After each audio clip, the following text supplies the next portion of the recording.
अकोट तालुक्यातील केळीवेळी येथील श्री सखाराम महाराज संस्थान हे भक्तांच्या श्रद्धेचे एक जागृत केंद्र आहे। पयोष्णी नदीच्या तीरावर निसर्गरम्य गायरान भूमीत श्री पद्मेश्वराच्या पुरातन मंदिराला लागूनच शेकडो वर्षांपूर्वी श्री सखाराम महाराजांच्या एका छोट्या मंदिराची स्थापना करण्यात आली होती।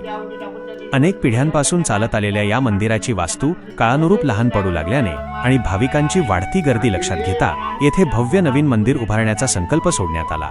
मंदिर समितीने विशेष पुढाकार घेऊन मंदिराचे बांधकाम पूर्ण केले असून नुकताच या मंदिराचा जीर्णोद्धार आणि सुवर्ण कळस चढवण्याचा सोहळा अत्यंत उत्साहात पार पडला। या सोहळ्याचे वैशिष्ट्य म्हणजे गावातील लेक आणि जावई यांच्या हस्ते कळस पूजन करण्याची जुनी परंपरा येथे जपण्यात आली। यानुसार स्व नारायणराव बकाल यांची कन्या पुष्पा आणि माजी जिल्हा परिषद सदस्य श्री ज्ञानदेवराव परनाटे यांच्या शुभहस्ते कळसाचे विधिवत पूजन करण्यात आले। मंदिराचा कळस आणि लेक जावई यांच्या पूजनाचे महत्त्व केवळ परंपरा नसून त्याचे धागे स्कंद पुराण आणि वास्तुशास्त्रातील संकल्पनांशी जोडलेले आहेत। या प्रथेला पुष्टी देणारे काही आध्यात्मिक संदर्भ खालीलप्रमाणे आहेत। पौराणिक आणि आध्यात्मिक संदर्भ। लक्ष्मीनारायण संकल्पना। शास्त्रांनुसार घरातील कन्या ही साक्षात लक्ष्मीचे रूप मानली जाते, तर जावयाला जामाता विष्णू स्वरूप विष्णूचा अवतार म्हटले जाते। मंदिर पूर्ण झाल्यावर ते देवाचे वैकुंठ मानले जाते। वैकुंठाच्या शिखरावर लक्ष्मीनारायणाचा पहिला अधिकार असतो। याच श्रद्धेतून लेक जावयांना पूजनाचा मान दिला जातो।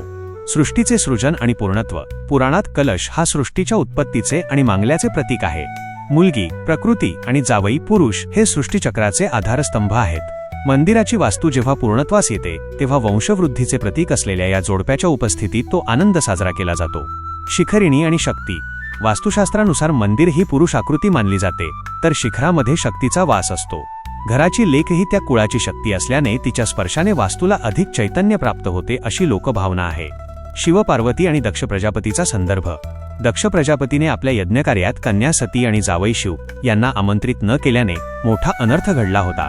त्यातून बोध घेत कोणत्याही मोठ्या धार्मिक कार्यात किंवा मंदिर उत्सवात विवाहित कन्या आणि जावई यांना सर्वोच्च सन्मान देण्याची पद्धत रूढ झाली असावी। आशीर्वादाचा महिमा। अनेक पुराणांनुसार जावई आणि भाचा यांच्या आशीर्वादाशिवाय मोठे धार्मिक कार्य पूर्ण होत नाही। त्यांना दिलेला मान आणि दक्षिणा थेट ईश्वरापर्यंत पोहोचते असा विश्वास आहे। श्री सखाराम महाराज संस्थानची व्यवस्था। हे संस्थान अतिशय विलोभनीय असून संस्थानच्या मालकीची 13 एकर शेती आहे। ही शेती बटाईने लागवणीने दिली जाते आणि त्यातून मिळणाऱ्या उत्पन्नाचा विनियोग मंदिराच्या देखभाल दुरुस्तीसाठी केला जातो।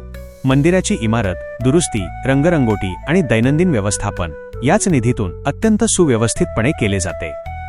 या मंदिराच्या उभारणीसाठी आणि संपूर्ण नियोजनासाठी श्री विनायकराव गावंडे, शशिकांत गावंडे, रामेश्वर बेंडे, शरद पाचकोर, किशोर वाघमारे तसेच उन्होंने गावंडे, मेतकर, वाघमारे, डेहनकर, नागोलकर परिवारातील सदस्यांनी आणि ग्रामस्थांनी अपार कष्ट उपसले आहेत। अकोट तालुक्यातील केळीवेळी येथील श्री सखाराम महाराज मंदिराच्या कळस पूजन सोहळ्यानंतर भव्य महाप्रसादाचे आयोजन करण्यात आले होते। या मंगलप्रसंगी केळीवेळी ग्रामस्थांसह परिसरातील विविध गावांमधून आलेल्या असंख्य भाविक भक्तांनी दर्शनाचा आणि महाप्रसादाचा लाभ घेतला।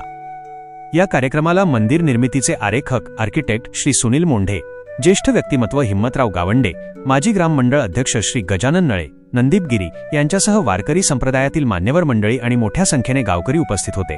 भक्तिमय वातावरणात आणि वारकरी परंपरेच्या जयघोषात हा संपूर्ण सोहळा अत्यंत उत्साहात संपन्न झाला। जर तुम्हाला हा व्हिडिओ आवडला असेल तर नक्की लाईक करा, मित्रांना शेअर करा आणि तुमच्या प्रतिक्रिया कमेंटमध्ये कळवा। सबस्क्राईब करायला विसरू नका। धन्यवाद।